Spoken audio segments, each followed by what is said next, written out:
Hello you lovely people, I am back, that is right. I know I wasn't here last week to do the Raw and SmackDown after SummerSlam, but I'm back now and we can enjoy Raw versus SmackDown. Now if you're new to the channel and you're liking what you're seeing, then please press that bell to keep notified, press the subscribe button and like and share with all your friends.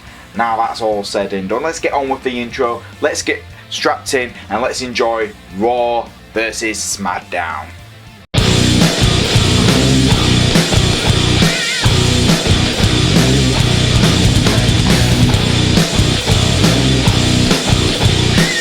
So we started off the show with the big dog Roman Reigns versus Dolph Ziggler. Before we got started in that match, there was a little bit of thing which kind of got me a little bit like, hold on a second. So as you know, with the wildcard rule, superstars can go onto each show and they can go, hey, I challenge you to a match. And it's the most stupid rule on the planet and every WWE fan is just like, please get rid of the stupid wildcard rule. But when Dolph Ziggler came out, his title card said Raw Superstar Dolph Ziggler.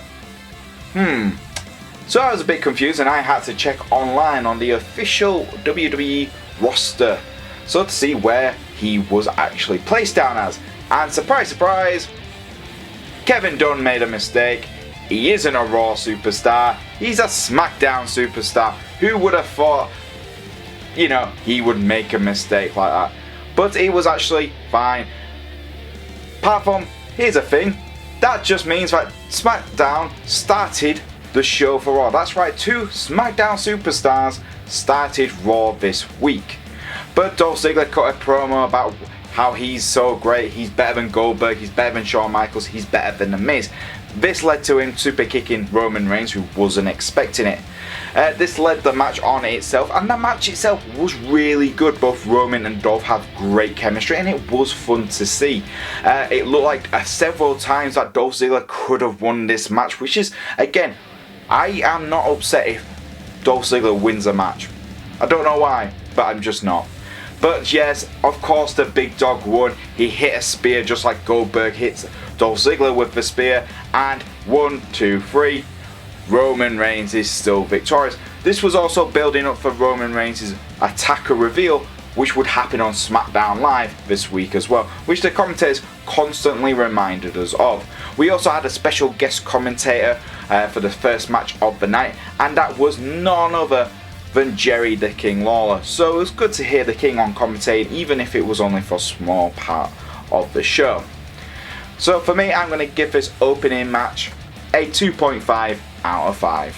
Next up, we were supposed to have a special episode of King's Court. That's right, I actually like King's Court. I thought it was cool to see it come back up a couple of weeks ago with Trish Stratus on SmackDown Live, and then we got it back here on Raw. Surprise, surprise, this was all already advertised when WWE broke the news on their social media and certain other news outlets that King Lawler will be interviewing Sasha Banks. King's getting ready there, he's talking about King of the Ring. Next thing we know, the lights go out and who turns up? None other than Bray Wyatt's The Fiend. And I was talking about Bray Wyatt the other night with a friend, and he even says Bray Wyatt's Fiend character is possibly the biggest character in wrestling right now. And to be honest, I kinda agree. This was great, not just because hell, we saw King Lawler get attacked by Bray Wyatt, he tried to escape and it still didn't work. 2, the Fiend got a huge pop from the audience. And 3, well, the Wrestling Observer was completely wrong when they were stating, oh, Bray Wyatt's Fiend character's going to be PG, and what happens? He's still exactly the same. Makes you think, doesn't it? I really enjoyed this. I thought it was fantastic. Love the Fiend just attacking Hall of Famers like he is doing. So I'm going to give this a 2.5 out of 5. Next up, we had a tag team match where we saw Ricochet and The Miz teaming up to take on Baron Corbin and Drew McIntyre. Now I know what you're thinking, hold on, isn't Drew technically feuding with Cedric Alexander, and who cares about Baron Corbin? Well, that is correct, but this is a King of the Ring kind of tag team match. These 4 competitors are taking part in the Raw side next week on Raw, and it was just a good way to advertise the tournament even further. And I liked it. I liked that, you know, even though they're not taking part this week, that they still had a slightly King of the Ring type of match. And it was a good match. My MVP for this whole match, of course it was going to be Ricochet. The guy is just a superhero somehow working in WWE. Baron Corbin and Drew McIntyre were the heavies. They just constantly made everyone look like they were just made out of sacks of potatoes and just threw them around like it was just fun. But yes, Ricochet and The Miz did win after overcoming these powerhouses of Baron Corbin and Drew McIntyre. Am I upset that Drew McIntyre lost yet again? Not really, no, because Ricochet and The Miz need that kind of push. Because let's be honest, do we see Baron Corbin most likely winning the King of the Ring? I hope it doesn't happen, but you know Vince McMahon, he likes him, he's big, he's bold. Vince McMahon's definitely going to have him win the King of the Ring. But it was definitely an entertaining match. It was a good tag team match between these four competitors, and now I just can't wait to see their matches next week on Raw. So I'm going to give this a 2 out of 5 stars. Next up, we had a United States Championship match where we saw AJ Styles versus Braun Strowman. That's right, you heard me correct, my friends. Yes, I was actually really looking forward to this match. I thought Braun and AJ, they've never really competed against each other. AJ is just an absolute boss when it comes to ring, and he can work with big guys like Braun Strowman easily. But I was wondering, how would they keep the title on AJ Styles? I mean, I saw that Luke Gallows and Karl Anderson had joined his OC partner at the ring, and it kind of made sense from there. AJ was getting his ass absolutely handed to him. OC Luke Gallows kind of got involved. Braun Strowman took out Luke Gallows, but it wasn't enough. The numbers game did affect Braun Strowman. It looked like the OCs were going to destroy him. Seth Rollins comes out for the saves, beats down on Luke Gallows and Karl Anderson, saving Braun Strowman. They shake hands, and it looks like Braun is definitely after the Universal title. Backstage, we do see both men talking, and Seth Rollins does state he's going to speak to someone and see if they can have a title match against Gallows and Anderson for the Raw Tag Team titles, and that would be approved later on in the show and be the main event for Raw. So for me, I'm going to give this match a 2 out of 5 stars. It led on to another match later on, but it was great to see Braun just absolutely powering over AJ before the OC got involved. So we got our first round match for the King of the Ring tournament, and it was Samoa Joe versus Cesaro. Probably one of the matches I was really looking forward to in the first round, and it actually did a fantastic job. Cesaro kicked it off with a super powerful European uppercut. It looked like it just took Samoa Joe's head off, and then both men were just using power moves. That's just the thing. Cesaro is for me the strongest man in WWE, and again, I still don't understand why the company have never put a world title on him. He feels the guy could be a world champion tomorrow, and I wouldn't have a complaint about it. Samoa Joe, on the other hand, is another guy like that. He is a powerhouse, a guy you believe would be a vicious heel world champion, and yet he's never held a world title in WWE. So now I am excited to see how these two compete in this tournament, and they really were fantastic. Cesaro throughout the whole match was trying to use the Cesaro swing to put Samoa Joe away. He couldn't do it. He did finally manage it, but it wasn't that strong of a match. So it did look like Samoa Joe was struggling for majority of this match until he managed to turn it around, hit the Kicklina clutch, and he got the victory over Cesaro. Good match, hard hitting, exactly what I wanted from these two competitors. So I'm going to give this match a hell. I'm going to give it a 3 out of 5 stars. Next up, we had Elias's farewell concert. That's right. Elias says he's not going to be playing music anymore. He's just going to concentrate on the King of the Ring and being 24/7 champion. Blah blah blah blah. It was funny. It was kind of funny. His mic was going out. His guitar wasn't tuned properly. He was getting angry with the roadie. He kept asking for a new guitar. He got a new guitar. And who else was it going to be as the roadie but R-Truth? R-Truth tries to pin Elias. He manages to get away. He beats down on R-Truth and escapes.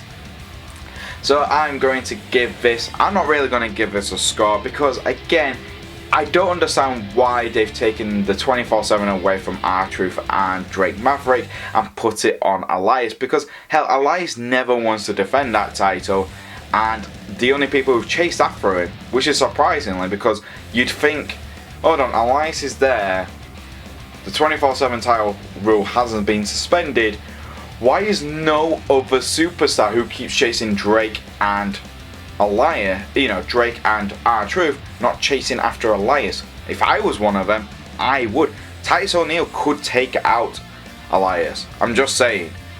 But yeah, it was a bit silly. So I'm not really going to give it a score. I'm just going to give it thumbs down. I'm not happy with it. Next up, we had a backstage interview with none other than the WWE legend himself, Rey Mysterio. Rey was there to talk about his last few matches against Andrade and his uncertain future with WWE. Rey said he had a fantastic career from WCW all the way to WWE, and now he felt like the time had finally come back. He's just not good enough to be there in WWE. He cuts a fantastic, heartfelt promo. Rey does cut fantastic promos. He's about to take off the mask. Dominic, his son, stops him. He cuts a promo himself. Really good promo. I was expecting him to turn around and go, you know what, I think Eddie was my dad. But he didn't. He stops him. He says that his dream is to tag with his father before he retires, and that's what he did with his uncle when he took the mantle of Rey Mysterio. And it was a bit, and it convinced Rey not to retire. Obviously, we're all expecting Dominic to turn heel on his dad and maybe team up with Andrade in the future. But I thought it was a good, heartfelt, warm moment. But the crowd didn't seem to be, too interested, and you could hear it when you heard the chants going, boring. So for me, I'm going to give it a 2 out of 5 stars. Next up, we had the New Day, the SmackDown Tag Team Champions. That's right, SmackDown just always on Raw, it seems now. Versus the Revival. After last week's match where the Revival turned up to SmackDown, they had a match with Randy Orton, got involved, RKO'd everyone, and that was it. But yes, this was an interesting match. The New Day, Big E and Xavier Woods controlled the match quite well. The Revival tried their best. They did get a bit of control, but it looked like momentum was about to go onto the New Day's side until an RKO out of nowhere. That's right, Big E gets hit by an RKO. Randy Orton's there. He and the Revival beat down on Xavier Woods. Kofi Kingston comes out. He tries to push them back and save his brothers, but it's just not going to happen. Randy Orton's about to go for the RKO on Kofi. Xavier saves him. He's already been beaten down already. He starts beating up on Randy Orton. The Revival take him out with an RKO as well, and then Randy Orton holds down Kofi Kingston, makes him watch while the Revival attacks Xavier Woods' leg. Again, interesting, but I don't understand why the Revival have started teaming up with Randy Orton. It's obviously it is going to go for the Revival versus the New Day for the SmackDown Tag Team titles. But again, the Revival are a Raw tag team, and they shouldn't be going after the SmackDown tag teams. They should be going for the Raw tag teams, which they only recently lost. So with that stupidity around it, I'm just going to give the score a 2 out of 5 stars. Next up, we had Michael Cole doing an interview with Sasha Banks. Michael wanted to know why she had attacked Natty when she returned after SummerSlam. We hadn't seen her since WrestleMania. Obviously, she had that little or if I'm not going to be women's tag team champion, I don't want to work here, and then I have months off, and now I'm back, and I'm now a heel. Good decision to have her come back as a heel. That was a positive from last week. I would have probably given that a 3 out of 5 stars when that happened. But it was interesting. Michael asked her, she really didn't talk about it. She talks about how everyone's talking about her blue hair, which no one really did. Michael Cole even stated that he said, we'll be very grateful if you could explain your actions. She said, you're welcome, and stormed off. Later on, backstage, Natalya's talking. She's saying that she hasn't been medically cleared, and she says she will get hands on Sasha Banks. Sasha, backstage, attacks her, attacks the arm which isn't medically cleared, and tells Natty to go to hell and tell her father she says hi. I do like Sasha Banks as a heel. I think that's definitely been the right decision, turning a heel when she returned. But is her first feud going to be against Natalya or Becky Lynch? Because she attacked Becky as well that night. I just don't know. So for me, I'm going to just give this a 2 out of 5 stars because I just don't know where they're going to put Sasha Banks right now. Next up, we had a women's tag team match where we saw Nikki Cross and Alexa Bliss defending their women's tag team titles against Mandy Rose and Sonya Deville. It was good to see that we're getting more women's tag team wrestling on Raw. That's, I think, is possibly the right decision. I think that really does work for the company. But these type of matches, you just already know who's going to win. Mandy Rose and Sonya Deville kind of decided they deserved a title shot, and they got one. I was a bit surprised Alexa Bliss wanting to have a title, defend her titles, but she has actually defended the titles quite well with Nikki Cross. The match itself was mediocre, but it's good to see the titles on the line, like I said. So I'm going to just give this a 2 out of 5 stars. Nikki Cross and Alexa Bliss did win thanks to a cross neck breaker, which gave them the victory. So we had another first round King of the Ring match where we saw Cedric Alexander versus Sami Zayn. This one I was a bit confused about. Sami had been losing a lot lately, and I wasn't really sure why he was put into the King of the Ring tournament. And to be honest with you, the match itself, I thought, well, bit confusing, but Sami can have great matches. He's one of the best workers in the company. Cedric Alexander is absolutely stealing the show right now. Yeah, this could really work. And it's a shame it didn't really click for me, and that's a bit of a shame. It's not the competitor's fault, I just don't think it worked for me. The match was very short. Cedric Alexander did win the match, and the most interesting thing after the match didn't even get shown on Raw. Sami Zayn went berserk with the WWE Universe. He started swearing and kicking off and wanting to punch a fan in the face, and they showed that on WWE.com. They should have kept that on the show. Keep Sami Zayn that aggressive. Yes, it works. But yes, it makes sense. Cedric Alexander, he has more momentum going in to the King of the Ring tournament, and he's probably one of the favourites to win it. So for me, I'm going to give the match itself, I'm going to give it a 2 out of 5 stars. But not least, our main event for Raw was a Raw Tag Team Championship match where we saw Braun Strowman and Seth Rollins versus the OCs, Luke Gallows and Karl Anderson. AJ Styles was on the side watching on. This again was a damn good match. Luke Gallows and Karl Anderson did the smart thing. They worked Seth Rollins. Seth Rollins didn't get anything in this match. He did work quite well. His selling was fantastic, but it was good to see Karl Anderson and Luke Gallows using great tag team tactics in this one. Divide the ring, keep Seth away, and don't allow him to do any offensive, aka tagging in Braun Strowman. Braun did get attacked as well outside the ring.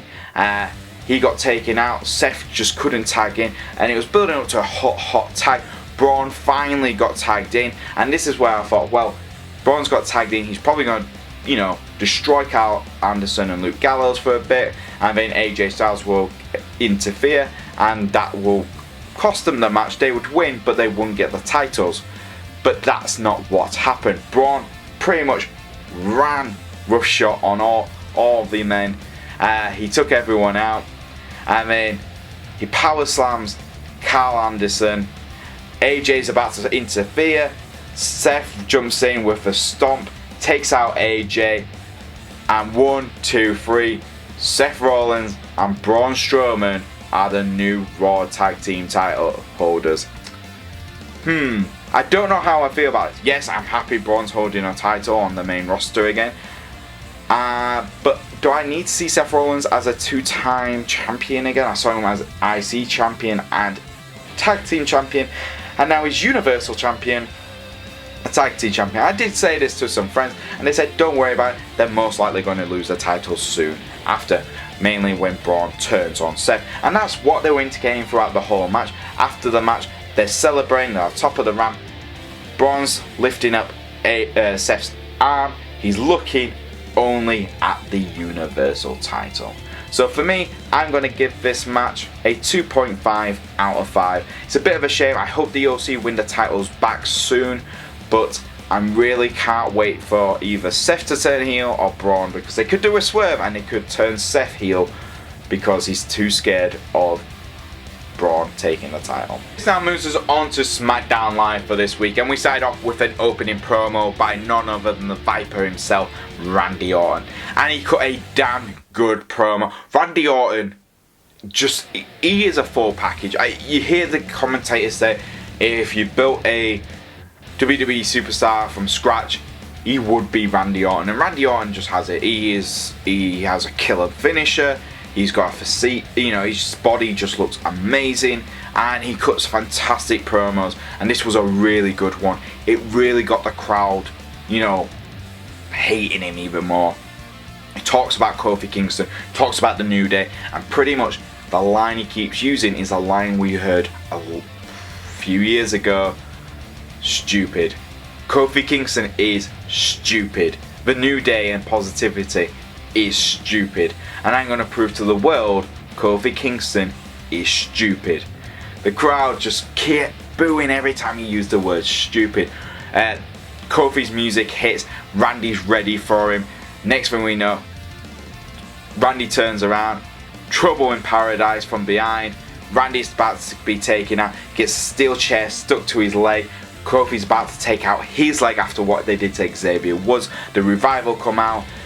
Kofi managed to fight them off. He gets the steel chair. He starts beating up the Revival with the steel chair. Randy Orton escapes thanks to the Revival coming to save him.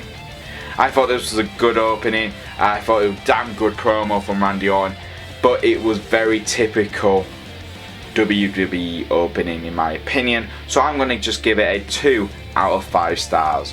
Next up, we had Shane O'Mac backstage talking to Kevin Owens, and this was actually an interesting backstage. So we had this happen twice, and I'm going to talk about them both at this point because I don't want to really, because it was very much, this one was the main bulk of it, and then it was a small little talking just before KO's match up before the night, and it was pretty much Shane had called Kevin in.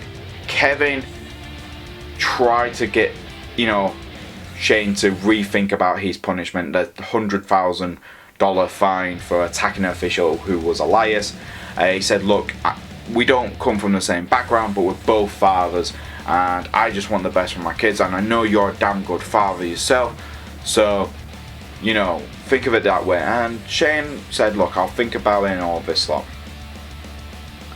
Later on in the night, Shane does call KO back. They start talking again. And he goes, I'm reconsidering the fine, but Kevin, if you attack another official, you're fired. You're out of the company and you will not return. Kevin tries to shake his hand. He agrees, and he goes, all I want to hear is an apology. And he does. Kevin apologizes, and that's the end of it from that bit. And this will lead on to the main event, which is a King of the Ring first round qualification match between Elias and Kevin Owens at the end of the show. This moves us on to another King of the Ring, the first round King of the Ring match for SmackDown Live, and it's Andrade versus Apollo Crews. And this was a hell of a sleeper match. I wasn't expecting it. Yes, I think we all knew who was going to win this bracket, but my God, what a match Apollo put on. This again just makes me always go, He's such a damn talent, is Apollo. How is he never, why is he not being pushed or given opportunities? Hell, I was watching this match and I was like, they should have put a tag team title on him by now. And that was the thing. I was thinking of all these titles this guy could win, and I was like, he should have been a US champion at least once, or IC champion, or even a tag team champion at least once. And that was the best thing about this match. It was an eye-opener on how good Cruz was, because Cruz controlled this match throughout, and he really did. Andrade started getting more and more momentum while the match went on, but Apollo managed to turn that back on him. Zelina Vega got involved in the match. That did distract Apollo long enough for Andrade to lock in the hammerlock DDT to get the victory and to qualify for the next round of the King of the Ring tournament. I thought this was a fantastic match. It did highlight both men's abilities, mostly showing how good Apollo is, but also showing how good Andrade is with his selling. So for me, I'm going to give this match a 2.5 out of 5. I do recommend everyone to watch this match. Next up, we had a moment of bliss. That's right, the women's tag team champions Alexa Bliss and Nikki Cross were on SmackDown Live, and they were interviewing none other than the queen of all eras, Charlotte Flair. Charlotte is on SmackDown Live because she wants to talk about Bayley and the SmackDown Women's division in particular. She states that the division is in absolute disarray and she is the face of SmackDown. I was pretty much saying Bayley's an afterthought. The company sends her on all these promos, talking on shows, movie premieres, because she is the real face of SmackDown Live. Alexa Bliss kind of tries to stir the pot a little bit, saying, well, Bayley is the champion, so shouldn't she be the face? Charlotte does laugh at that. Bayley comes out, obviously, after Charlotte starts disrespecting her. She and Charlotte exchange some words, and it's quite good. Bayley just saying, typical Charlotte, thinking she's always the best, even though I am the champion, so that proves I am better than you. Charlotte goes, well, at Clash of Champions, I will beat you, and I will become SmackDown Women's Champion, bringing order to SmackDown Women's division. Bayley accepts, so that means we are getting Bayley and Charlotte Flair at Clash of Champions. Bayley's about to walk away, and she goes, oh, I forgot one thing, and she pushes Charlotte off her chair, off her throne, and walks away. Charlotte's in disarray. She can't believe Bayley's just done that, and that ends the segment. I'm going to give a moment of bliss a 2 out of 5 stars. I'm not happy that Charlotte's got another title opportunity, but it does make sense. Charlotte is the biggest heel on SmackDown Live, and Bayley needs to prove herself as a fighting champion. So for me, yeah, I'm not too disappointed. I just hope Charlotte doesn't win at Clash of Champions. Next up, we had the match of the week, guys, and what a match it was. It was Buddy Murphy versus Daniel Bryan. Wow. I was throughout this whole review, this is the one match I wanted to talk about the most. Daniel Bryan, just absolutely brilliant. He cuts a brilliant promo before the match starts on Buddy Murphy. He's calling him a liar and how much he hates liars. And then Buddy Murphy, pretty much the bell rings, knee to Daniel Bryan's face. It looks like he's about to get a quick pinfall. Daniel manages to get out of that, and it just turns into one of these matches where it's a competition of abilities. Daniel Bryan's submission techniques versus Buddy Murphy's leg striking attacks, and it was fantastic. I honestly cannot remember a match like this being so good on SmackDown Live for a while, and that's just tells you something. Buddy Murphy pushes Daniel Bryan to his limit. Daniel Bryan has to get his leg up on the ropes because it looks like Murphy is about to win it. Rollins gets involved in the match by telling the official Daniel's legs on the ropes. Then he gets super kicked, so that gets rid of Rollins by Buddy Murphy. It looks like Daniel's about to get a quick pin on Murphy. Murphy turns it around. Murphy's Law on Daniel Bryan. Buddy Murphy has the biggest victory of his WWE career. What a match. Rollins chases after him, but Murphy's already out of the ring by that point. I'm giving this match a 3 out of 5 stars. Fantastic TV match. Yeah, SmackDown has its ups and downs, but when you have matches like this, like Like last time when we saw Roman versus Buddy Murphy, and now we had Daniel Bryan versus Buddy Murphy. Just shows you how good he is. I'm just excited. The best kept secret is now one of the best features on SmackDown Live. Next up we had the Revival versus Heavy Machinery. This was an interesting one. I didn't really understand. So the Revival, they had already been beaten down by obviously Kofi Kingston earlier tonight with a steel chair.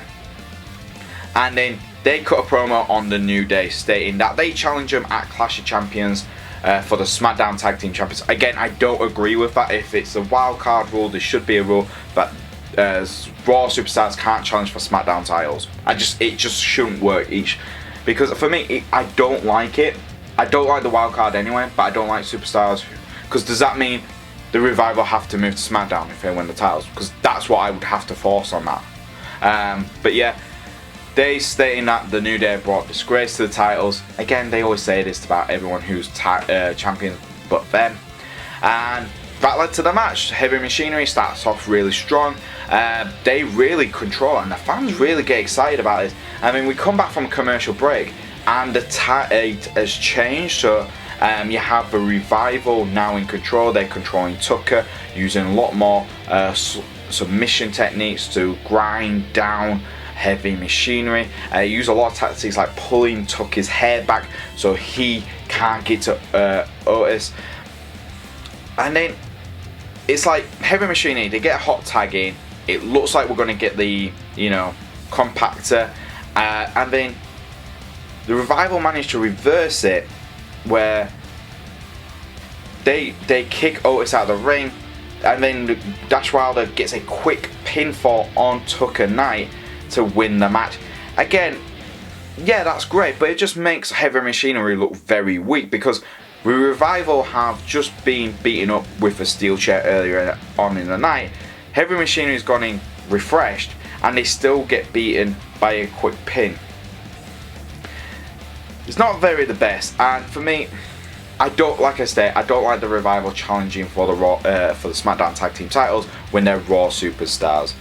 So for me, I'm going to give this match a 2 out of 5 stars. So we did get Chad Gable interviewed backstage, talk about his King of the Ring match against Shelton Benjamin next week. Again, this is a match which could be a sleeper match like we got this week on TV, and it was interesting. He talks about how all the way through his life people called him an underdog, that he's never going to be good enough. Like something about his coach saying he was weak and he would never make it to the Olympic team, never be a WWE superstar.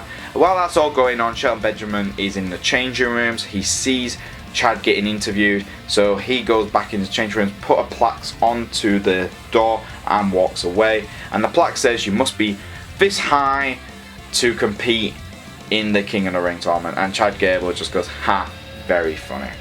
I'm not really going to score this. It's building up for their match, which is great, and it's giving TV time to Chad Gable. The guy is an absolute talent, and Shelton Benjamin versus Chad Gable will be a fantastic match. Maybe the sleeper match of next week. Next up, we have Miz TV on SmackDown Live, and he is interviewing a Raw superstar, Sami Zayn. So we have a Raw superstar interviewing a Raw superstar on SmackDown Live, because we just do. This wildcard rule makes no sense.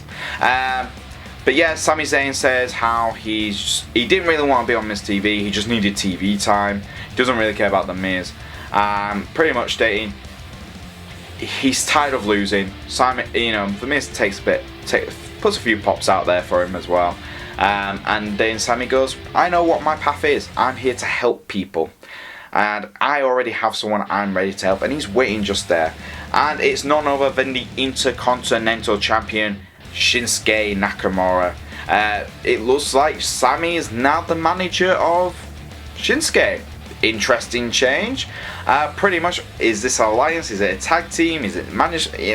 But yeah, the Miz asks Shinsuke. Shinsuke doesn't answer, and Sami just goes, that's the problem. Sami speaks Japanese.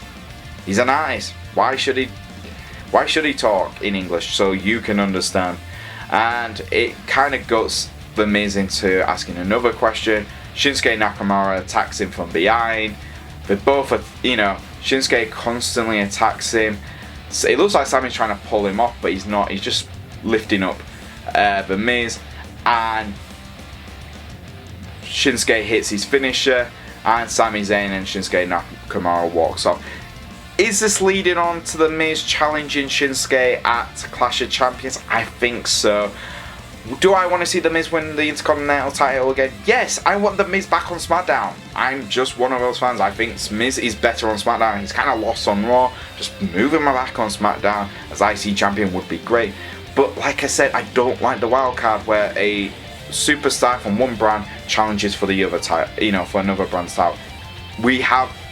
It's just this rule. I hate the wild card rule, and it's just so stupid. But it was a good promo by Sami Zayn. It was a good surprise with Shinsuke Nakamura because I don't think anyone was expecting it. And if The Miz is going to challenge for the IC title, great. Everyone loves The Miz chasing for the IC title. And him and Shinsuke will have a fantastic match. Be interested to see what this brings for Sami Zayn in the future, but we'll have to wait and see. Last but not least, for the main event of SmackDown Live, it was Elias versus Kevin Owens for the King of the Ring first round match. And this was actually a little good match actually at the start. KO starts off really strong. He's dominating for quite a bit. Elias doesn't really get much into it. Actually, Elias doesn't get into it at all in this match. We get a TV break, but before we get the TV break, Shane comes out, his music hits, he's watching on the sideline. We get back, KO's still dominating over Elias. Elias kinda dominates for a little bit when we return from TV break, but KO kinda turns the momentum back on for himself. Elias gets out to the ring, KO falls and tries to drag him back in. Shane stops him, takes off his shirt, and there's a referee shirt on there.